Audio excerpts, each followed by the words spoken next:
हट।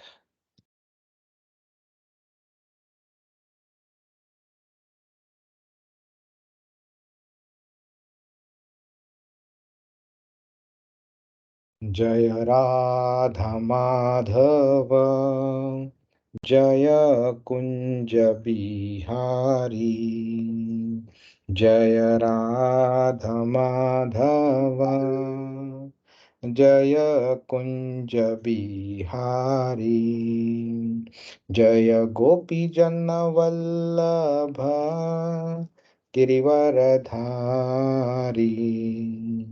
जय गोपी जन वल्लभ गिरिवरधारी, यशोदानंदन व्रज जन रंजन, यशोदानंदन व्रज जन रंजन, यमुना तीर वनचारी, यमुना तीर वनचारी, जय राधा माधव जय कुंज बिहारी, जय राधा माधव जय कुंज बिहारी, हरे कृष्णा कृष्णा कृष्णा हरे हरे, हरे राम राम राम हरे हरे, हरे कृष्णा कृष्णा कृष्णा हरे हरे, हरे राम राम राम हरे हरे, जय राधा श्याम सुंदर राधे, जय कृष्ण बलराम जय कृष्ण बलराम, जय गौरनिताय जय गौरनिताय, जय जय प्रभुपाद जय श्रील प्रभुपाद, हरिनाम संकीर्तन की जय, श्रीमद् भगवद गीता की जय, श्रील प्रभुपाद की जय। Let's chant the Mangalacharan prayers. ॐ अज्ञानतिमिरान्धस्य ज्ञानाञ्जनशलाकया चक्षुरुन्मिलितं येन तस्मै श्रीगुरवे नमः। श्रीचैतन्यमनोभीष्टं स्थापितं येन भूतले स्वयं रूपकदा मह्यं ददाति स्वपदान्तिकं। वन्देऽहं श्रीगुरो श्रीयुतपदकमलं श्रीगुरुन् वैष्णवांश्च श्रीरूपं साग्रजातं सहगणरघुनाथान्वितां तं सजीवं साद्वैतं सावधूतं परिजनसहितं कृष्णचैतन्यदेवं श्रीराधाकृष्णपादान् सहगण ललिता श्रीविशाखान्वितांश्च। हे कृष्ण करुणा सिंधो दीनबंधो जगत्पते गोपेश गोपिकान्त राधाकान्त नमोस्तुते। तप्त कांचन गौरांगी राधे वृंदावनेश्वरी वृषभानुसुते देवी प्रणमामि हरिप्रिये। वाञ्छाकल्पतरुभ्यश्च कृपा सिन्धुभ्य एव च पतितानां पावनेभ्यो वैष्णवेभ्यो नमो नमः। नमो विष्णुपादाय कृष्णप्रेष्ठाय भूतले श्रीमते भक्तिवेदांत स्वामिनिति नामिने, नमस्ते सारस्वते देवे गौरवाणी प्रचारिणे निर्विशेष शून्यवादी पाश्चात्य देशतारिणे। जय श्री कृष्ण चैतन्य प्रभु नित्यानंद श्री अद्वैत गदाधर श्रीवासादि गौरभक्त वृंद।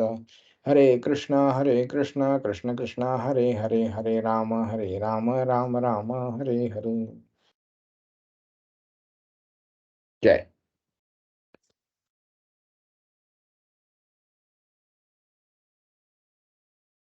हरे कृष्णा। गरिमा माता जी, welcome. Anybody remembers what did we do last week?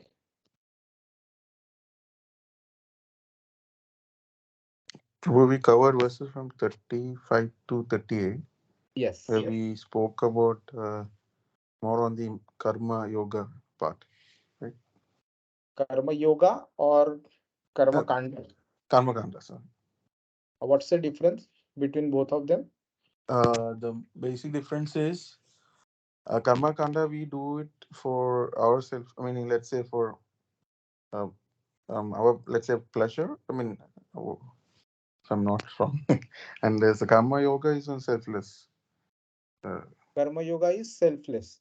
Yes, Okay. And karma kanda is selfish. selfish. Yeah.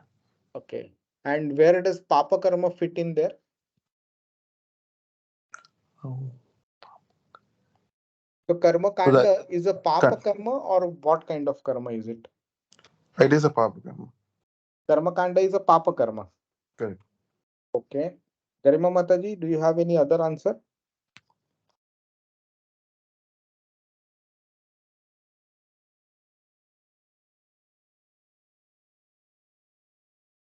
Hare Krishna. We can't hear you, Garima Mataji. Okay. So karma kanda is not papa karma. Karma kanda is punya karma. Okay. So what is the difference between papa karma and punya karma? So papa karma is a sinful. Uh, I mean, whatever activity we do, which we incur sinful reaction. Yeah, that's correct. So that's basically pap and punya is Correct. sin and pious activity. Yeah, but Yes. what's the technical difference between them? What you said just now is just the English translation. What's the technical difference between both of them?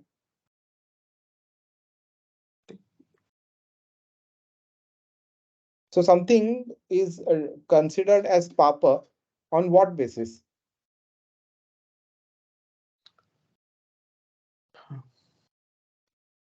So you do some activity, okay, and I Yes. call that as punya, and you call you call that as punya, I call it as pap. Who is right in this one? How do we decide?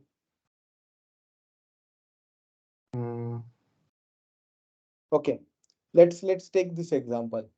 There is a person who steals 1,000 rupees from one person. Now, is this acceptable or not acceptable? not acceptable Why is it not acceptable? because he stole the money from somebody. So who decides stealing is right or wrong? Uh, well, just like killing or just any other activities, not which can incur sinful reaction. That's okay. I'm saying who decides right or wrong? Um, the Krishna. Okay, that's okay. Meaning that's a kind of a much wider answer. But Okay. in India, if you kill a person or steal his money, Law of the land. law of the land, exactly, right? So law of the land is the one which defines what is right, what is wrong, Right. correct? Yeah. And if you do the right thing, okay, you get some reward. If you do some wrong thing, you get a punishment, correct? Correct. So now there is something called as law of karma. So the law of karma states that if you do something which is different than what I have said, okay, you will incur sins. If you do what I have told you, you will get punya. Right. So the way somebody uh, has to suffer for his sins, somebody has to similarly, when one does pious activity, he enjoys as well. Correct? Correct. Simple to understand. Yes. Now, what is the problem in this one?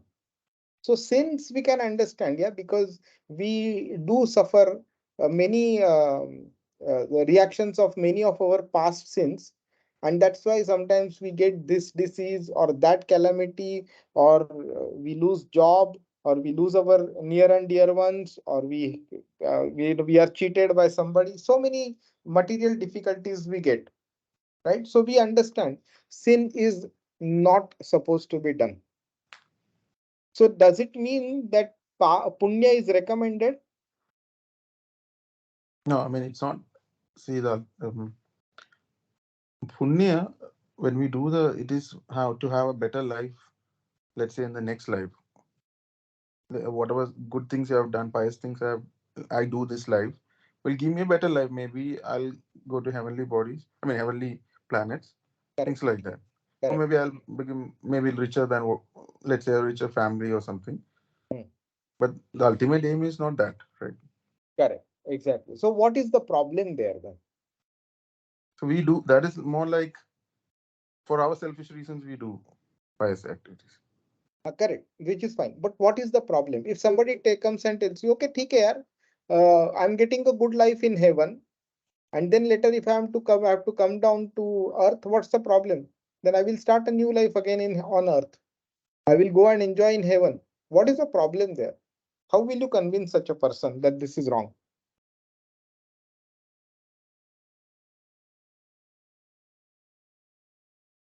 No, Garimaji, you're silent today. Yeah, sorry, my mic was not working. Okay. Am I audible now? Yes, you Yes, are. yes, yes. Okay. So, how would we convince the person? It's like, you are in a jail, in a golden jail, and you feel that the golden it's gold, and I've got everything to eat, and everything is taken care, and I want to be there forever. So it's like that. My example or analogy to him would be that, or maybe like a quicksand. So you are in a quicksand and you don't realize that how much you are going deep inside. So you feel like you are enjoying, but you're actually going more down in the quicksand. So has to be some some kind of an eye opener is needed for such person. Yeah. So the problem is basically that he will have to take another material body and continue his journey within the material world, which is not the objective of human life. The objective of human life is to achieve at the minimum moksha. I purposely used the word at the minimum because moksha is also not the ultimate objective. When we go into the 7th, 8th, 9th chapter, then we will speak about this. Why moksha is not something desirable. There is something better than moksha, which we will understand later. So basically, punya causes you to take another material body, and then your journey of papa and punya and the reactions of that papa and punya, they continue. That is the problem. Otherwise, doing punya is not a problem. Why? Because you get to enjoy so many things at the material level. But then there is a limit to it. There is a good chance that you might perform a sinful activity, and your downfall can start. Okay. So what was the summary behind what Krishna told Arjun in those verses 35, 36, 37, 38?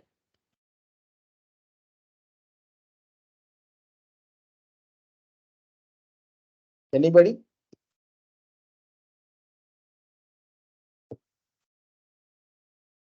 So what was Krishna trying to do here? He was trying to convince Arjun that he should fight and not give up the war.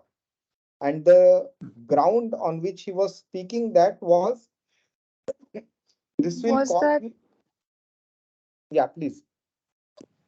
was it like you do the मतलब कि आप किस intention से उस कर्म को करते हो will define the the effect of it. It's not the doing, it's a mindset at which with which you do that. So उसको अगर मेरी service मानते हुए अगर आप करोगे, so that's Mataji, the ideal way to. Garimaji, let's stick to the verses that we have covered. Okay, you go This, ahead. Yeah, yeah, you go ahead. It's this is actually the context of 2.47, which we have not covered so far. So in these verses that we have covered, what was the ground on which Krishna was trying to convince Arjun that he should fight? Deepak Prabhuji, Jijit Prabhu. Hare Krishna, Prabhu. I Hare think, Prabhu, sorry for joining late. I just came from office. No problem. Prabhu, as far I remember, Krishna said um, even the body or the soul is going to die, right? So you should not lament. Earlier, I think Krishna gave a logic that Atma never dies, never take birth, so it is always transferred from body to another. Prabhu, Then Krishna, sorry to interrupt you. yeah, I'm Prabhu. speaking specifically for the verses 35 to 38. What was the ground on which Krishna was telling Arjun that he should not give up the fight? What you are speaking has been done until verse number 30. Oh, okay. Nahi?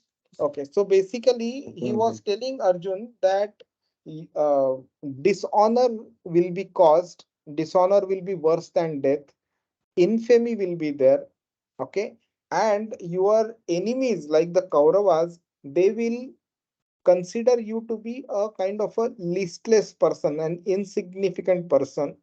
They will consider you to be a coward that who has run away from the battlefield.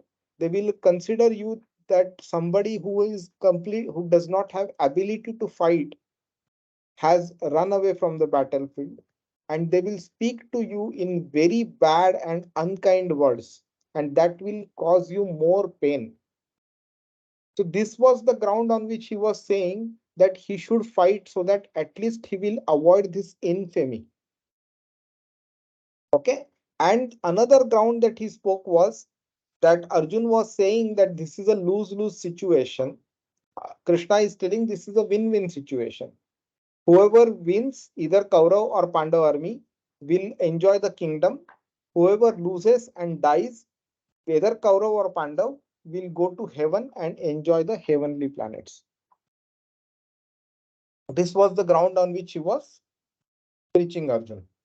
And then we ended with verse number 38, which talked about the equanimity.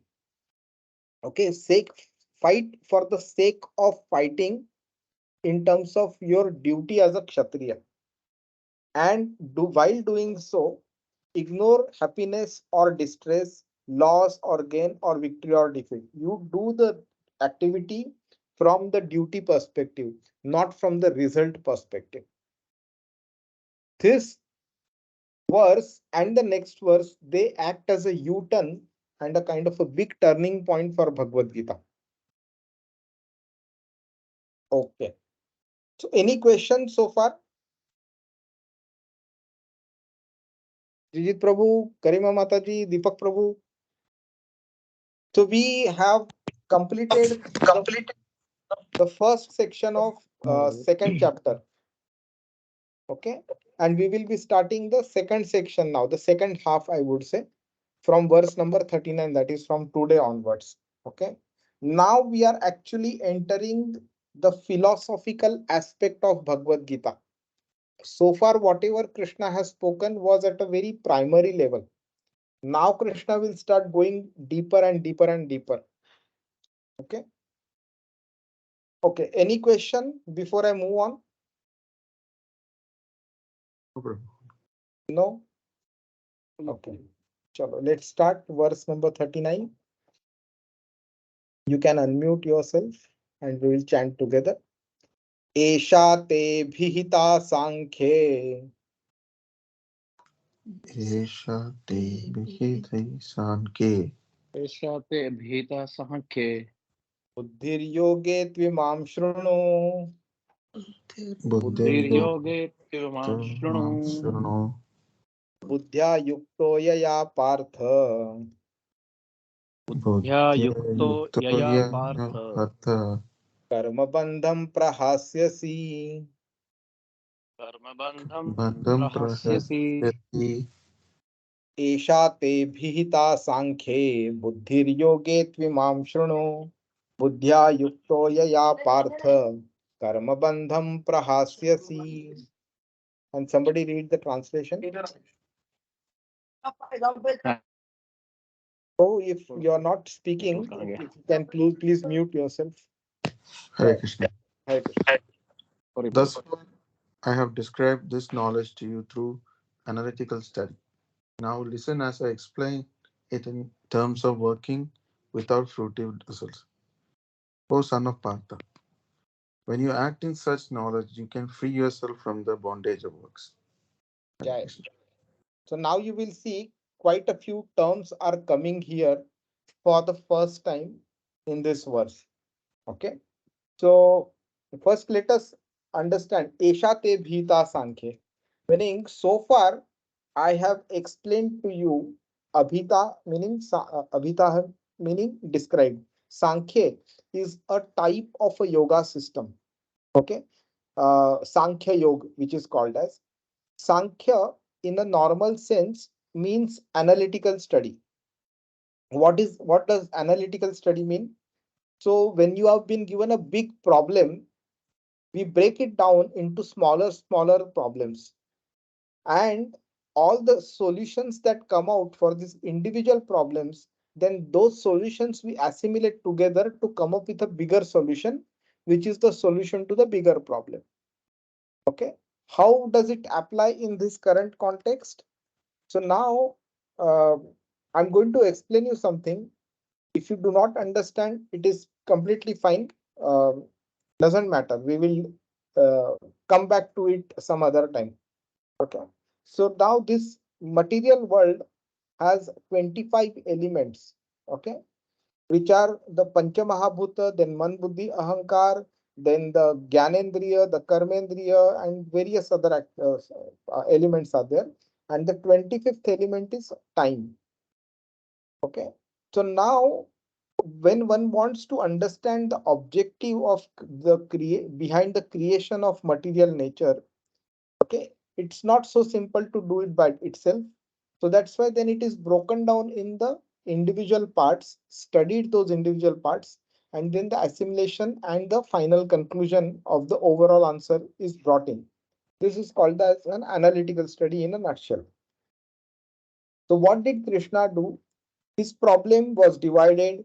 Okay, the body and the soul was bifurcated. Body level problem was addressed, soul level problem was addressed, his other questions have been answered, and all that is done in a kind of an analytical manner. Now what he is saying, Esha te bhita sankhya buddhir yoge tvimam shunu.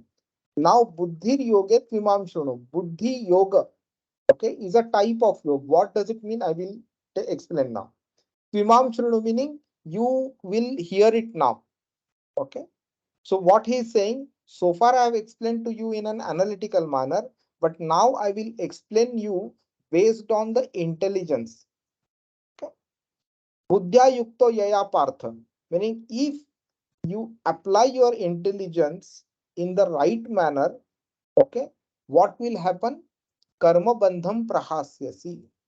Okay, karma and bandha is you are in the bondage of karma, you will be released from that bondage of karma. What is the bondage of karma? Anybody anybody has any idea? How do you define bondage of karma? Prabhu, is a law of karma, meaning karma kanda, what we discussed. So Uh, bondage of karma meaning the cycle of action and reaction. Excellent reaction. Okay. Yeah. So if you perform an action, you cannot escape the reaction, whether positive or negative. When you get the reaction, there is a very good chance that you will react to the reaction also, which will cause a new action, and that will generate a new reaction. Okay. So what happens? We took this example, although it is a very crude, as kind of not a perfect example, but it just helps us to illustrate the point. Okay. So when two people are talking to each other, for some reason they enter into an argument and they have a fight. So one person beats the other. Now, the reason could be that in the previous life, the first person had beaten the second person. Now, in this current life, the second person is beating the first person. So now what the first person thinks? The second person has beaten me. मैं नहीं छोड़ूंगा उसको. I will also beat him. And then he plots something, and he starts beating the second person. And then the second person thinks, first person ने मारा मुझे, मैं नहीं छोड़ूंगा उसको. And he will also plot, and he will come up with a mechanism by which he can beat the first person. And this cycle will go on and on and on. So that is the karma bandha. Okay, to accept what is coming to us as a matter of providence is the way we can release ourselves from the karma bandha. And Prabhu, secondly, Hare Krishna, sorry. हाँ, Sorry, Prabhu, to disturb you. Prabhu, ये जो, how do we know this is reaction is going on or action is going on? Like, you okay, know, when you say some people are fighting, right? We don't know, like sometimes something bad happened to us, right? So we think यार उसने मेरे साथ ऐसा किया तो मैं भी ऐसा करूंगा, तो क्या पता ये रिएक्शन है कि अभी ये एक्शन था? हाउ डू वी नो प्रभु? मतलब प्रभु वो पुराना कुछ था? reaction नहीं होता तो it wouldn't have happened in your life. So because, okay, so who is the controller behind this one? That person was made to behave in that manner based on certain external circumstances. We think, that's true, yeah. तो ये example देते हैं ना, a courier person or a postman comes to us and delivers some bad news, तो हम लोग उसको मारने नहीं जाते ना. He is just the deliverer of that bad news. He is not the generator or the creator of the bad news. Similarly, when somebody hits us while driving, let's say another car hits us, तो हम लोग बोलते हैं कि यार ये बंदे ने गाड़ी गलत चलाया, ऐसा चलाया, वैसा चलाया, and that's why this happened. So what happens? We vent out our frustration or our anger, our displeasure on that person. But can we give one moment to ourselves to think about why did this happen to me? कि imagine, कभी कभी accidents होता है, even a fraction of a second का delay होता है तो accident हो सकता है. कभी कभी फ्रैक्शन ऑफ सेकंड जल्दी जाते हैं तो भी एक्सीडेंट होता है. तो इमेजिन करो कि why did this happen to us. Morning में हम लोग उठते हैं, हाँ, एवरी मॉर्निंग जैसा हम लोग काम करते हैं, we do the same work on a daily basis, right. But कभी कभी we reach to that particular signal 1 second late, तो हमारा सिग्नल मिस हो जाता है. देन वी रियलाइज ट्रैफिक में अटक गए, फिर हम लोग गाड़ी जोर से चलाते हैं to reach on time, and then कभी ऐसा एक्सीडेंट हो जाता है. एंड देन हम लोग को लगता है कि वो बंदे ने गलत चलाया करके. But we do not cross relate की all these events that happened prior to the accident were correlated and orchestrated by the material nature in so beautiful manner that this accident was nicely caused. And इतना अच्छी तरह से उसको orchestrate किया था कि we think that we have done everything perfectly, that the other person has done something wrong, इसके लिए एक्सीडेंट हो गया. When certain good thing happens, what do we think कि ये प्रोजेक्ट मैंने डिलीवर किया है, I did this and I did that and because of me this got delivered. But we do not take into account those different people who worked on the project, those people, different people who supported, who did so many activities, because of which all as a team work could be done and then the project could get delivered, right. एक Vishnu, Lord Vishnu has a name called Animesh. Okay, Animesh meaning a negation. Nimesha is another name of another demigod who controls the movement and the blinking of our eyelids. ये जो हमारी आंखों की ये होती है ना, पंखुड़िया, वो जो झपकती है ना, so that is caused by one demigod called as Nimesh. So that Nimesh cannot control the blinking of the eyelids of Lord Vishnu. That's why Lord Vishnu is called as Animesh. Can you take a vow that you will never blink your eyelids? Is there any human being who can actually do that? It's not possible. Yeah? So you can think that you do not have control over your blinking of your eyelids also. How can you control something else of your own mind and of your own or of your own body? Now, if you cannot control anything about your own mind or about your own body, will you have control over somebody else's actions and thought process? Impossible. So when you cannot control somebody else's actions or somebody else's thoughts, how do you think you can control his actions, his meaning the derivative of his actions? What should be the outcome of his action? How can you control it? आप किसको gun रख के बोल नहीं सकते कि ये आपको ये प्रोग्राम लिखना है और या you have to do this and that. Only then the project will be successful and I'm ordering you to do it. Otherwise I will shoot you. कर सकते हैं क्या हम लोग? We can't do it. तो हम लोग कौन से बेसिस पे बोल सकते हैं कि we can control somebody's actions? And अगर किसी के एक्शन हम लोग नहीं कंट्रोल कर सकते तो हाउ कैन वी से कि when that person gave us few bad words or bait us, how do we say that it is beyond because of my stuff or it is under my control? He has performed this action under somebody else's influence, which is the cause of that incident, and that somebody else who allowed that to happen, that person is 100% knowledgeable. He knows the past, present, and future of every living entity. And he is a completely sincere, honest, and perfect person in terms of intelligence. तो हमारे life में जो हो रहा है, it happens with the knowledge of Krishna, and not just the knowledge, but the sanction of Krishna. So this should be the basis of accepting whatever is coming into our life. Hare Krishna. It was a long answer. Sorry. One doubt, Prabhu. Huh.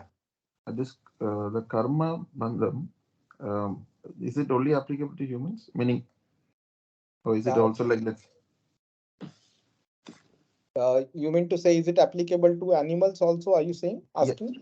Yeah, I mean, for example, like what happens, let's say this recent war, Russia and Ukraine. This example. Now the country, I mean, the country as a whole is getting affected. Now, is it like a reaction of what it has done with something before?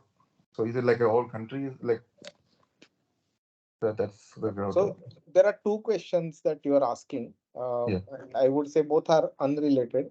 So if with respect to animals, their actions do not generate a new karma for them. If a tiger kills another animal to eat, it is his nature, that is his body, and that is how he can survive. So the tiger never obtains a karma or a pap or punya, whatever it is, because of that his action. But they do suffer for their previous karma in their current life. So we see sometimes, right, when a dog ka example le lo, sometimes a dog or any animal is hit by a car, and some of their limbs are broken or they are impacted and all that. So this is the result of their previous life's karma. So karma has multiple meanings. One meaning is action, one meaning is reaction, one meaning is the law of karma. Okay, so from an action perspective, they do not generate new karma in the animal life. But from a reaction perspective, they do suffer for the reaction of their previous life's karma. That is in the animal life. And with respect to what you spoke about Russia, Ukraine, and all that, so there are times when nature orchestrates mass reaction of their karma. So if you see, tsunami happened, earthquake happens, volcano erupts, yeah, floods come up, fires are there, a whole jungle is on fire, or a building is on fire. Yeah. So all this is kind of, orchestrated for so that the masses can be given their karma. And the nature is so brilliant, the Prakriti, of course, the person behind this is Krishna himself, but it is orchestrated in such a manner that if you do not deserve to suffer for a certain karma or that particular reaction, he will ensure that you do not reach that place. Many a times we see, right, that a flight is missed by some few travelers, and then the aircraft crashes. Yes, yes. Then the people realize, oh, I was so lucky I could not get in. But until the crash happens and until the news is known to them, they keep cursing their karma. Sala, mera naseeb kharab hai, I could not go, I could not enjoy. But when they come to know about this, then they realize, oh, God is there, God is there. Correct. जब उनका flight miss हो गया तब God is not there. हाँ, जब flight miss हो गया तो God is there, God is there, ऐसा होता है. So this is basically orchestrated in such a manner that the people who are supposed to suffer together, they are brought together and the reaction is provided. Okay. Is that okay? Shall I move on? Yes, Prabhu. Thank you. Now, let's look at what does karma bandham prahasyasi mean. Any idea? Any guesses? So karma bandham prahasyasi meaning when you perform an action without the expectation of results, then you are not bound by the results of your action, which means your actions will not cause you neither a suffering nor a enjoyment, which also means that if you perform your actions in this manner regularly and your account has come to zero, the account of sins as well as pious activities, you then become eligible for liberation. So you are able to break the shackles of the bondage of karma because your mentality was such that you performed your activities without the expectation of result. That is called as karma bandham prahasyasi. Now, what is so unique about this verse? There are these new terms, Sankhya, then Yoga, Buddhi Yoga, and Karma Bandham. These four terms have been newly introduced for the first time in this verse in Bhagavad Gita. Okay. we talked about Sankhya Yoga.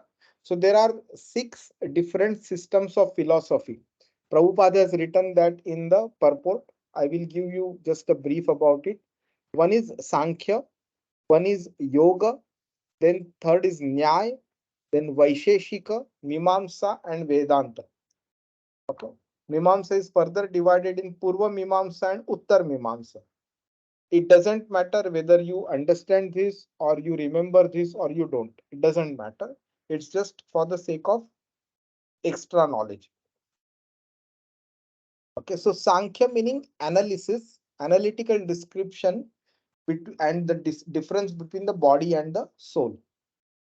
So Krishna has explained from verse number 11 till verse number 30 about the soul, and to a certain extent to the about the body also. Now, okay, so yoga is another word that is newly introduced in this verse. Okay, so what does yoga mean? Yoga means union. Okay, meaning connection with something. What is that connection and with whom? So when we understand that we are the soul, we are not the body. Today, we are connected with the body, but we are supposed to be connected with the supreme soul.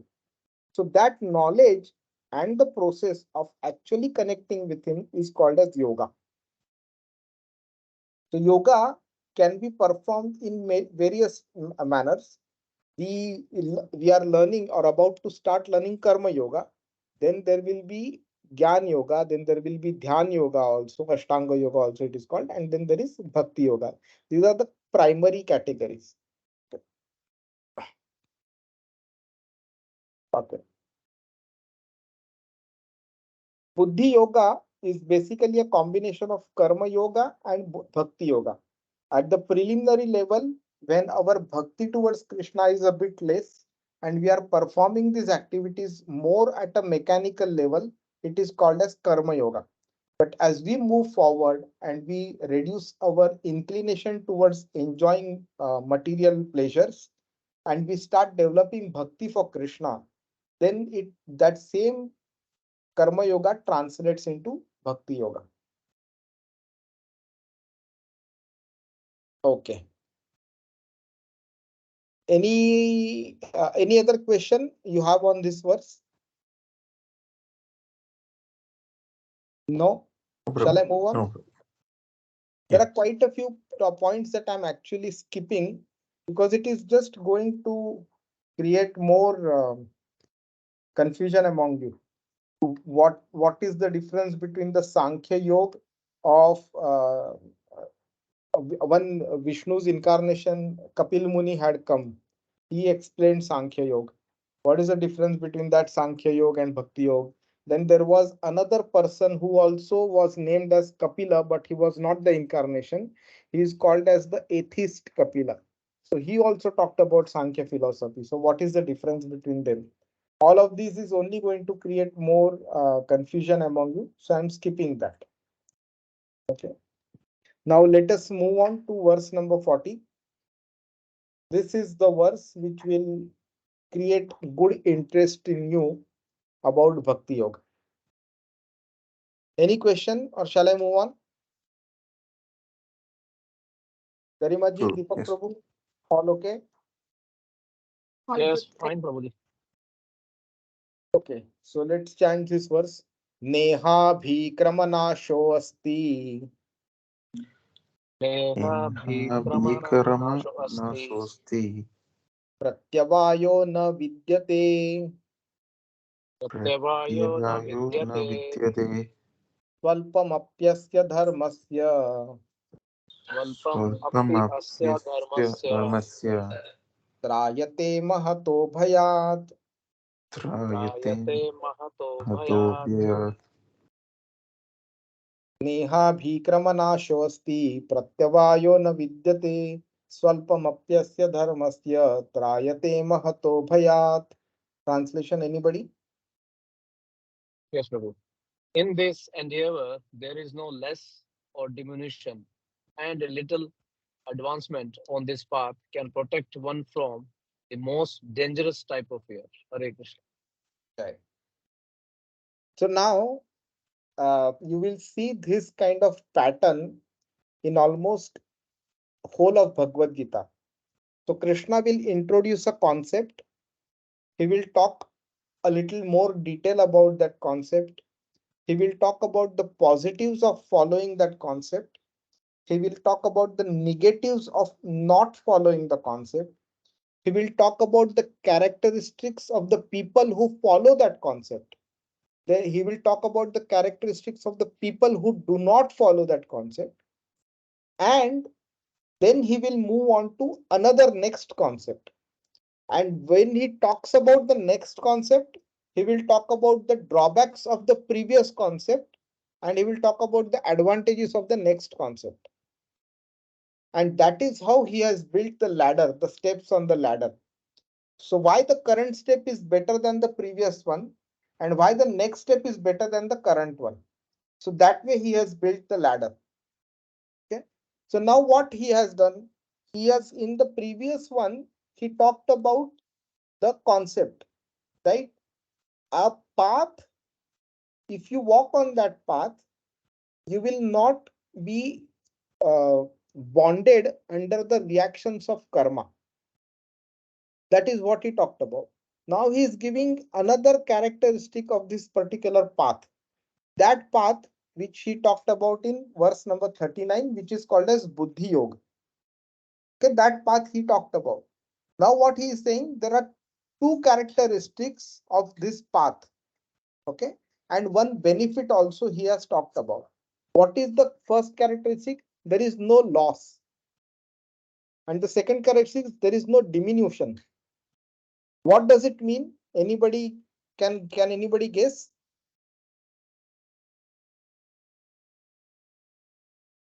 No? Okay. So let's say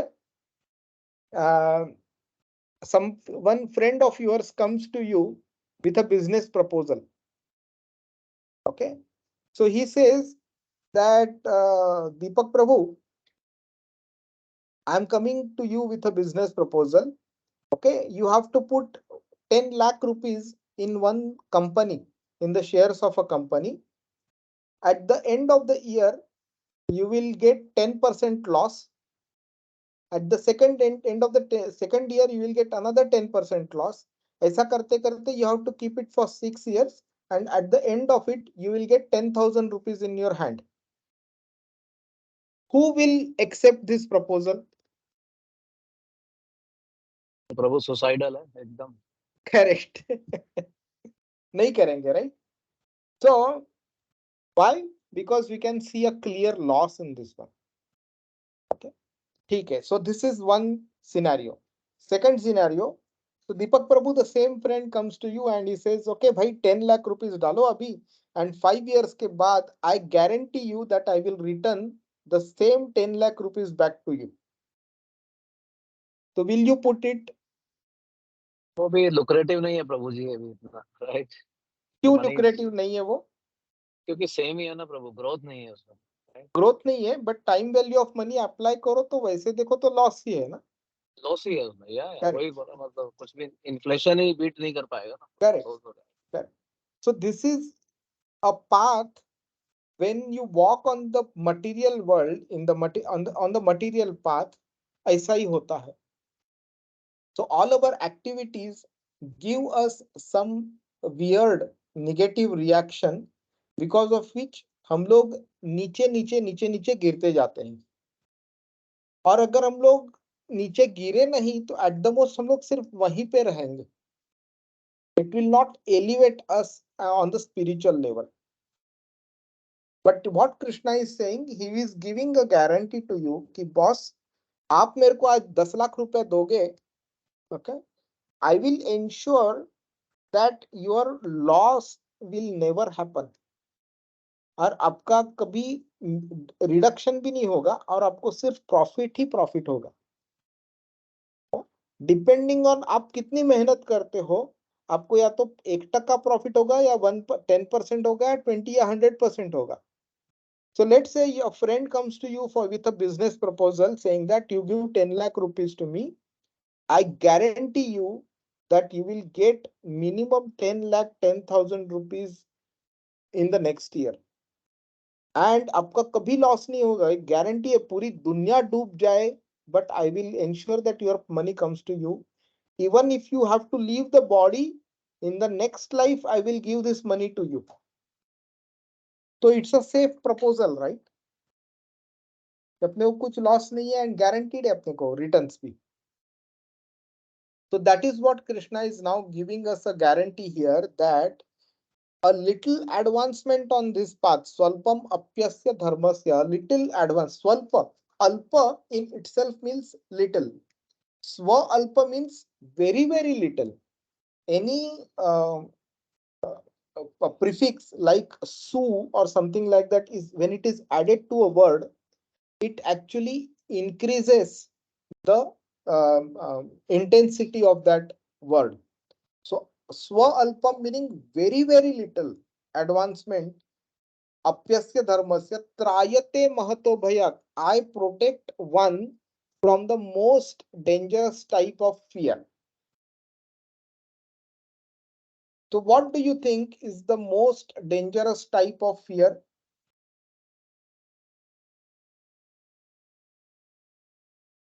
What according to you is the most dangerous type of fear? Fear of death. Fear of death. Okay. What else? Jijit Babu, according to you, what is the most dangerous type of fear? Um, Well, losing ourselves in this materialistic world. Losing ourselves, meaning what does it mean exactly? When you lose yourself, what does happen? What does it happen? Meaning sense gratification. So sense gratification is the most dangerous type of fear. Is Yeah. that what you're saying? Yeah. Okay, okay. Deepak Prabhu. Prabhuji, death is the most fear. Okay, now, okay, so now let's look at Krishna's statement. Okay, who is this Bhagavad Gita applicable to? Is it applicable to people like you and me? Yes, Prabhu. Are you sure? Yeah, Prabhu. This knowledge is for all of us, I believe. Right? Garimaji, Knowledge. you agree to Deepak Prabhu's opinion? Hanji, Prabhuji. Huh? Sorry. Hanji, Hanji, Hanji. Okay. Jijit Babu also. Prabhu, you agree to him? Yes, Prabhuji. Okay. So if this is applicable to us, does it mean that this statement that Krishna is saying that a little advancement on this path can protect one from the most dangerous type of fear? Do you think this is applicable to us? Who thinks it is not applicable to us? Yes, it's applicable. So then, if death is the most dangerous type of fear, Krishna क्या protect करेगा अपने को? Krishna Fear devote से fear से protection करेंगे. क्या? ही no no no, ही मुझे fear है डेथ का, तो फियर से प्रोटेक्ट नहीं करेगा, ही सेइंग द डेथ से प्रोटेक्ट करेगा, because I am fearing death, I am not fearing my fear. Well, then it's like a deeper level that you talk about. Maybe I'm not the right person or I don't have the right knowledge, but it's something related to the, the bandhan of the death and the birth. Unse chutkara dilana is what is meant by this statement. Is it like that? Not at this particular stage, but yes, to a certain extent, it comes subsequently in the later chapters. Ji. But what I'm trying to find out is if death is the biggest danger,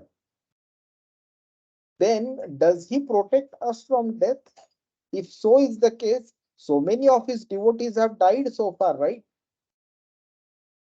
And does it mean that devotees do not die? Have you seen a 500-year-old person, a devotee of Krishna who has never undergone death?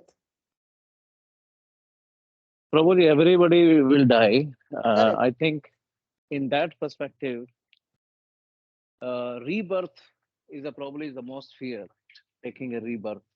Not coming out of this death and birth cycle, coming back again and again, right, Prabhu? Acha. Okay, so let me ask you a question.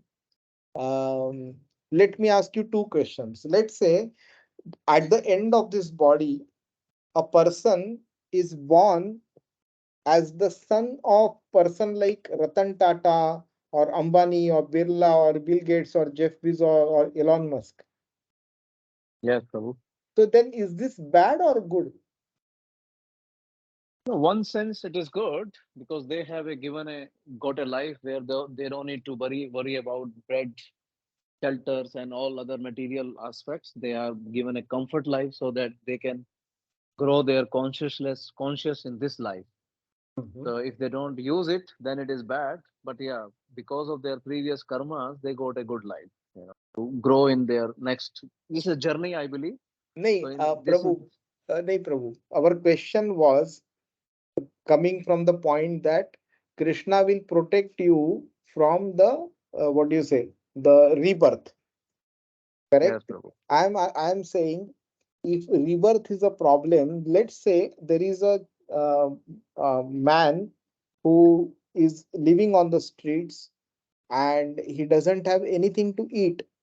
Rarely does he get one whole meal in a Yeah, day. And agar if he is told, boss, if you leave this body at this point of time, you will be born as a son of Elon Musk in the next life. yeah. So, fear, how does this work in that case then? So that means it is death is not danger then, biggest danger. Correct, na? So rebirth is not a problem according to the logic that you mentioned. Rebirth means until unless there are bodies, there will be suffering, right, Prabhu? The body means whatever form we got, whether comfort life or not, suffering will be always there, right, Correct. Prabhu? Correct. You're right. But Yeah. in this context of this verse, the biggest danger, meaning I'm just trying to, uh, divert you to the Yeah. thought that Krishna is referring to. Okay, so that's why I'm asking you questions around that. No, it's good, Now, Prabhu. Yeah. so now another question was the second scenario. Let's say we leave this body and we are born as in the family of exalted devotees, like let's say for example Prabhupada. So Yeah. अगर ऐसा होता है, so then it is not a problem, isn't it? It is good that I'm born in the family of devotees, from where my journey towards Krishna will get a big impetus. तो फिर वो problem नहीं है ना? So what So, exactly is yeah. then Krishna referring to then as a biggest danger? So Jitu Prabhu, welcome. Sorry, I was late. No problem. Today it was Ratatra, so we are doing some puja, so I Okay, got late. Sorry for no that. problem. So we were talking about what, according to you, is the biggest danger in life. So Losing, Krishna in this verse is saying a little advancement on this path of Buddhi Yoga, which he had spoken in the previous verse. He is saying can protect one from the most dangerous type of fear. According to you, what is the biggest danger? losing the family, Okay, staying away from family. staying away from the family. But there are so many people, right, in the whole world who are staying away from their family or who have lost their family. So are they in the biggest danger? No, their life is going on. No. So what could be the case? So what Krishna is saying here is he will protect that person who walks on this path of Bhakti Yoga, which Buddhi Yoga basically, from that fear of falling down into the lower species of life. The lower species of life are animal kingdom or insects or aquatics or birds or plant life. Yeah, so many different types of living entities are there. He is saying that I am guaranteeing you a human birth in the next life, and I will protect you from falling down into the life of animals or plants or trees or insects. This is the biggest danger that he is referring to. Now you can see the way we think.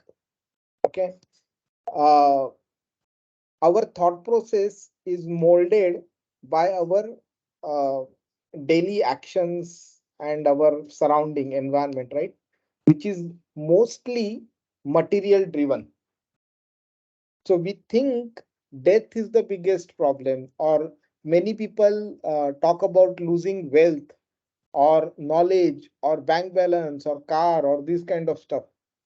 Meaning you guys gave far better answers to this question, but in my other classes, I get money, losing the money was the topmost answer. So now that is not how Bhagavad Gita is thinking here. Krishna is thinking. Bhagavad Gita is thinking from the spiritual perspective, not from the material perspective. Now, I have a doubt, sir. So you mean to say we should think about the next life rather than thinking about the current life? no, no. Krishna doesn't talk that way. What he is saying, he is described a particular path here in the previous verse. Okay. He is saying, when you act in such knowledge, what knowledge? The knowledge of working without fruitive results. What does it mean? Fruitive results meaning when you perform an action with the expectation of obtaining some results, then it called as fruitive activity, meaning activity performed with the expectation of a fruit of results. So one should not think in this manner, otherwise he will never be able to perform his duty. Why?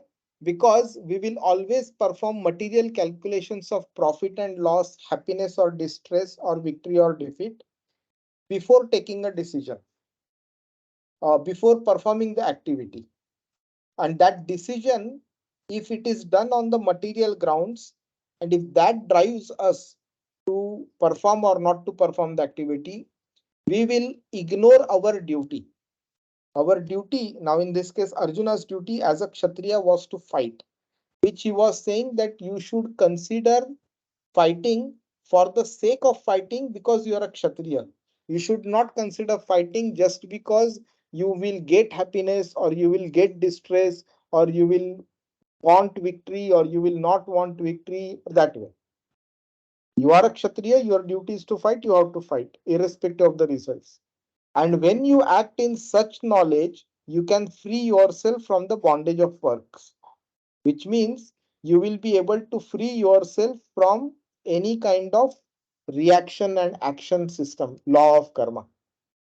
And if you walk in such a manner, if you walk on this path, he is saying a little advancement on this path can protect one from the most dangerous type of fear. So he is not saying just because you want to avoid falling down into the animal species, that's why you have to walk. That is minimum, he is saying, minimum. So when you put money in a bank, what is the minimum that you expect that your money should come back to you? Even if you don't get interest, no problem, but the principal should come back to you, right? That is the Correct. minimum you say. So he's saying the Yes. minimum I will do for you is ensure that you do not fall down into animal species. You get your human birth and you continue walking. Okay, sir. Understood. Okay. Thank you. Hare Krishna. Any question around this one? So material advancement is like a lose-lose situation. Okay. What did Duryodhan say? I will not give Pandavas the land enough to put the tip of the needle. Okay. So if you apply this same context in a reverse manner, it also means that one cannot carry into the next life so much land that you can even put the needle into it. At the time of death, we have to give up everything. You cannot even carry that small tip of the needle worth land also, let alone that you cannot carry your own body also. So what have you achieved in this whole life is actually being kept within this material world, and not just world but in that situation, and you actually go in the same manner the way you had entered this body. So you can consider this body as one whole. You enter, this body functions for a certain amount of time, generates wealth, generates karma, generates reactions, obtains a wife, obtains children, obtains bank balance, education, and all of this is that one whole big circle. And this whole circle is kept within this world, and the soul leaves the body.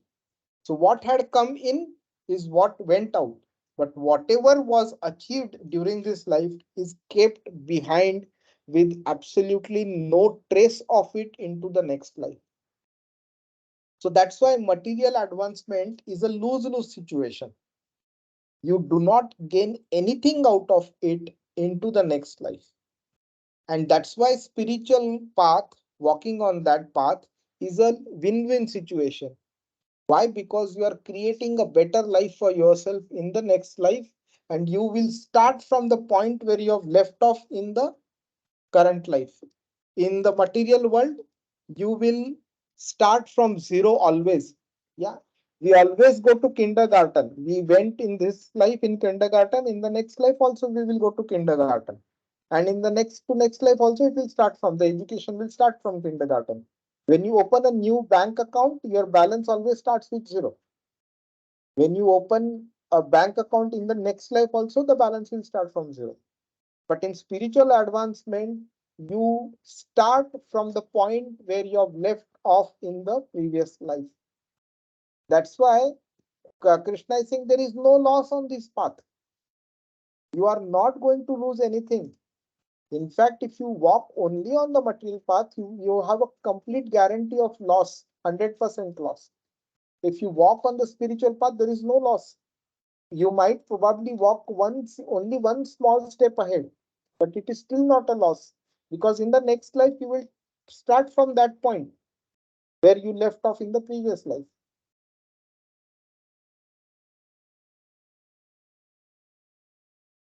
Prabhuji, I just one doubt. Yes. Prabhuji, now you mentioned about, like, let's say, as we advance into Krishna consciousness, and if we, let's say, we stop. I mean, I lose my life today. I will continue from my next life from where I left. Let's say, for example, there are some, of course, there are people who come to Krishna consciousness, then they drop it and they go back into material, sense gratification or whatever. The things that will not definitely, it will definitely affect what has he gained, from the advancement part. Will it not? No, it will not. That's what Krishna is saying. Meaning, so we need to understand when he uses the word swalpam. Yeah, what does swalpam mean? Alpa, as we talked about, is very little. Swalpam meaning a very, very little. So even if you chant Krishna's name for even few minutes also, or if you distribute prasad, or if you eat prasad, or if you give any kind of what do you say, charity to a temple or for the service of Krishna, whatever that small activity is, it is sufficient for you to protect from this greatest danger. So when such people come, they are here for a few days, weeks or months, and then they go away, they have literally not lost anything. It is a win-win situation. And that is what Krishna is promising. He has purposely used swalpam as the word. Yeah. Now let's understand this scenario from the perspective of a jail and a prisoner. Okay. So let's say there is a prisoner who has been sentenced to a jail term of say 20 years. Okay. Now 1 year has passed and he gets somebody gives him a key to come out. Meaning he can open the lock. What the only thing he needs to do is he needs to walk to the door, open the lock, and walk out while nobody is watching. But let's say he loses the key. Then what happens? He has missed a great opportunity. Okay, so that is one scenario. Another scenario is, let's say the jailer comes to this prisoner and he tells him that there is a formula by which you can come out of the jail. And the prisoner is eager to understand the formula. So the prisoner asks the jailer, what am I supposed to do? He says, you have to behave nicely, and these are the do's and these are the don'ts. If you perform the do's and if you do not perform the don'ts, let's say for 1 year, I will let you free. So this is a small requirement. If the prisoner wants to come out of the jail, he has to follow these instructions. If he doesn't, then the jailer will make the prisoner stay in the jail. If the prisoner follows the instructions, then the jailer will let him free. Similarly, this human form is that key where Krishna has given a certain instructions. You have to do this, you are not supposed to do this. If you do what you are supposed to, and if you do not do what you are not supposed to, you can get moksha. If you do the reverse, then you will remain in the material world. So this is how we can understand this. Hare Krishna. Any question? So as I mentioned, Now the philosophy will go deeper and deeper. Okay. Yeah, I have one question. Yeah. Last class we studied that that if a karma is done or a punya is done with an intention or to gain something, it's actually a path or may lead Sorry, to a path, or I maybe didn't that get. my understanding is No, last class. I didn't get you. Last Huh? Yeah, last class we learned, or maybe my understanding is wrong, that if we do a punya with a selfish motive, it's not the punya. Okay, so if we do perform anything to be on the path, say Gita's path, and we do puja archana or to be with Krishna, with the intention that the fear that the Krishna is talking about, we don't be that. Okay, so we don't be any animal or any other joni in the next birth. So a a thing which is punya, which is done with this intention, will not that be considered as a pap? Okay. पहली बात मतलब if you perform an activity which is as per the shastra, then it is not pap, even if you do with a selfish motive. Okay. Because last time you said that Vedas have been written, but then people have not defined that how to do it. Even if you do that, it's considered as pap, not the punya. So no. So what happens is we will actually see the why Vedas Krishna is rejecting them. We will see that in verses 42 and 43 in the next class. But in a nutshell, Vedas speak mainly about how you can enjoy in a material manner, and while doing that, how you can perform bhakti, not bhakti, you can perform your karma yoga and then get rid of this material world. Okay, but people get stuck in the flowery words of Vedas, and that's why they ignore the important aspect of Vedas and then they focus only on the material benefits.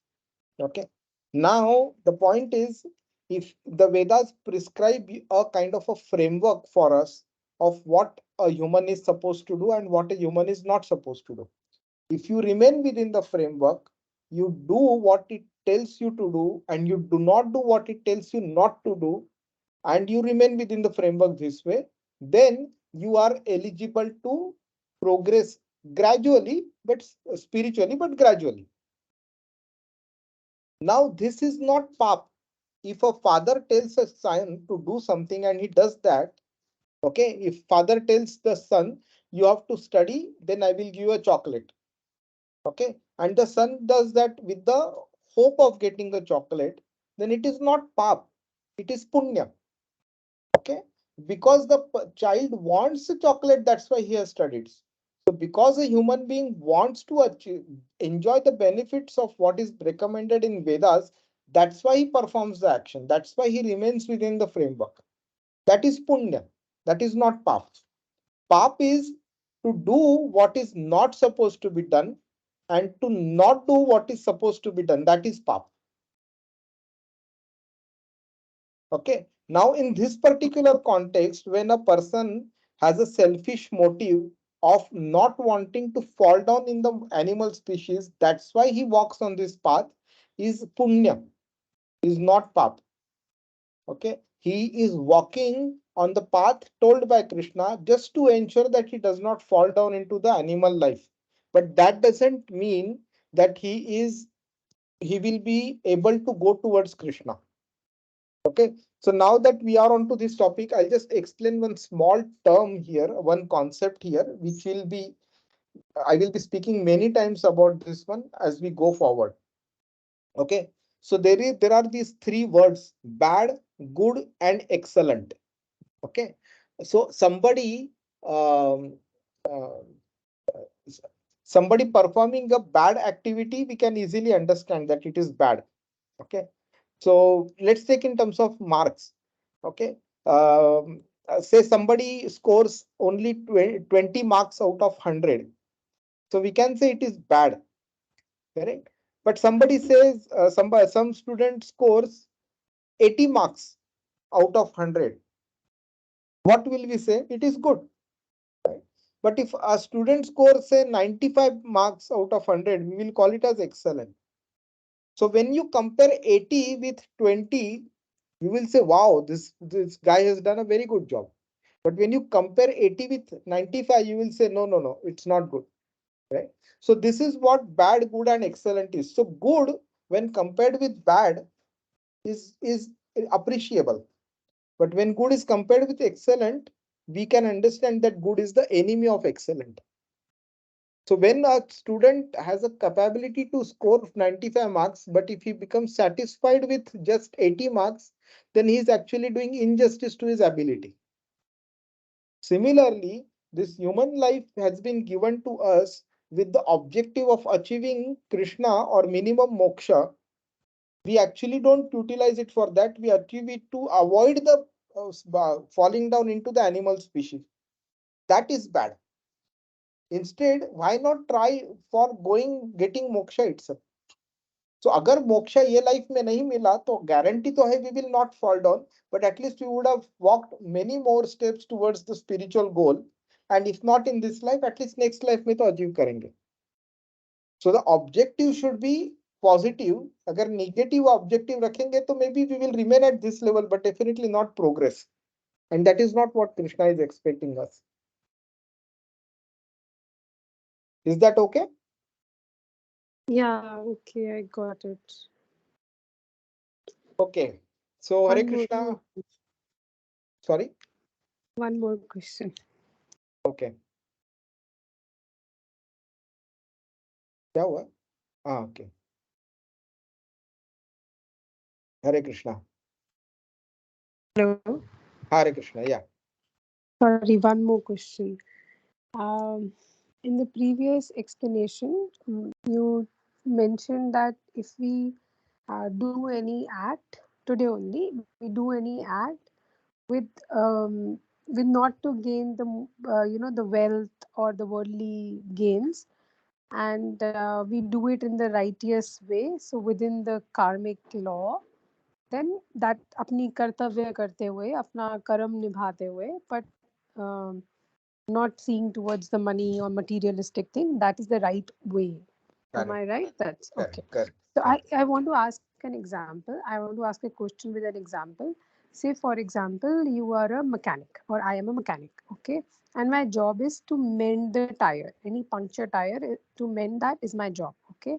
So, and maybe I'm running a firm with that, or maybe I'm just a mechanic, okay? Somebody comes to me who has lot of trucks and lot of cars, okay? He says, I'll give you 10 tires in a particular time, maybe a day or two. But the money that the person gives is actually much less than what you deserve for each tire to make it. Okay.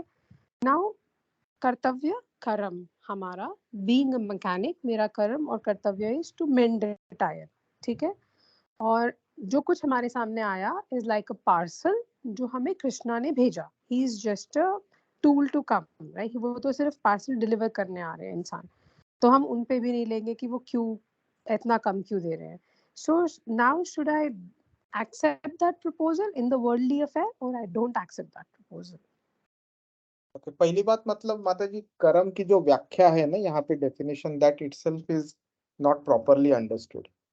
So just because I am working as a tire worker somewhere, that doesn't mean this becomes my karma. Okay, this becomes my duty. Okay, so this duty is as defined by the Shastra, which is Brahman, Kshatriya, Vaishya, Shudra, or Brahmachari, Vanaprasthashram, and all that, right? So tomorrow, Okay. if I have to extend your example, tomorrow a butcher may come up and say कि यार I am a butcher, so मेरा कर्मा है और मेरा duty है animals को मारना. And then if I do that, then will I go to heaven by killing animals? Doesn't make sense, right? That's not right. So these are human created occupations. That doesn't necessarily mean that they get the sanction of the scripture also. But just to take that example of yours, okay, if that person is applying business sense to say that, okay, by performing the duty of 10 tires here, if I'm going to get more money than if I were to do, say, 3 tires in a day, If he is taking that, there's no harm in it. He may be a kind of a businessman, or he may have the kind of the characteristics of a businessman, and that's why he might be thinking on it. I don't think this question is so relevant with respect to karma and the duty as such. So, as per you, what is your karma or what is the duty? If we don't know our shastra, then what are we doing here? Like, what is the duty? What is a karma? Exactly, Mataji. You are speaking that. So we have actually engrossed ourselves so materially that we have ignored our real duty, which is basically being the servant of Krishna. So every human being, it says that Jivera Swarupa hai Nitya Krishnera Dasa. We are the eternal Hmm. servants of Krishna. Hmm. So what we do, we get engrossed in our material occupation and we ignore our real duty, which is And what which is what we are supposed to do by learning Bhagavad Gita, Bhagavatam, doing preaching and doing kirtan, and distributing prasad, books, building temples, doing deity worship. These are all the activities by which we will be able to please Krishna.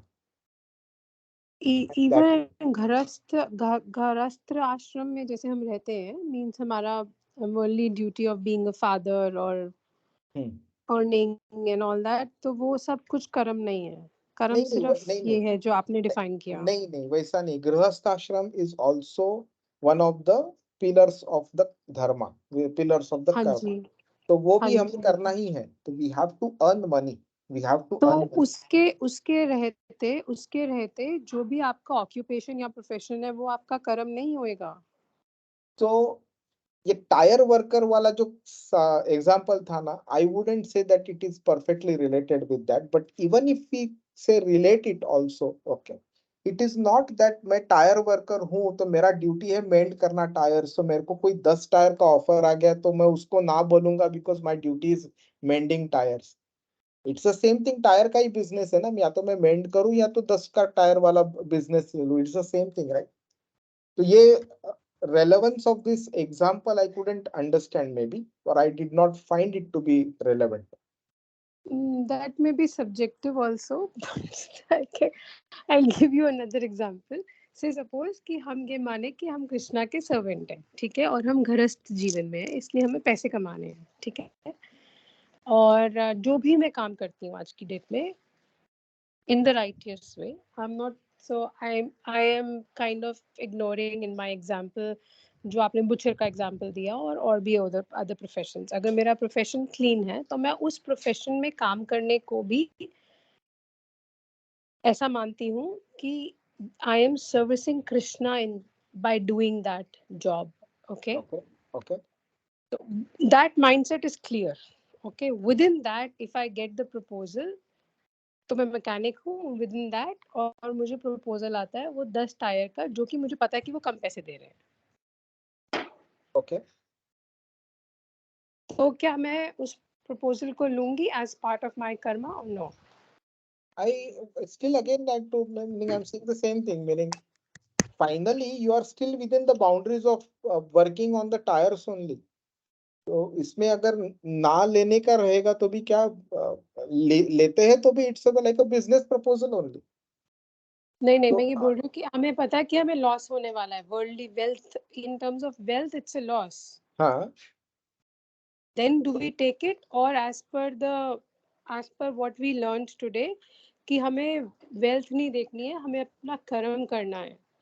ये yeah, मेरा correct. Question. But again, you can look at it in this way also. No, the opportunity has been presented by Krishna only to you. Exactly. So, so, That's what my so saying is. when you take a call, ki yes, I want to do this because if I get more money, I'll be able to utilize this extra money in the service of Krishna.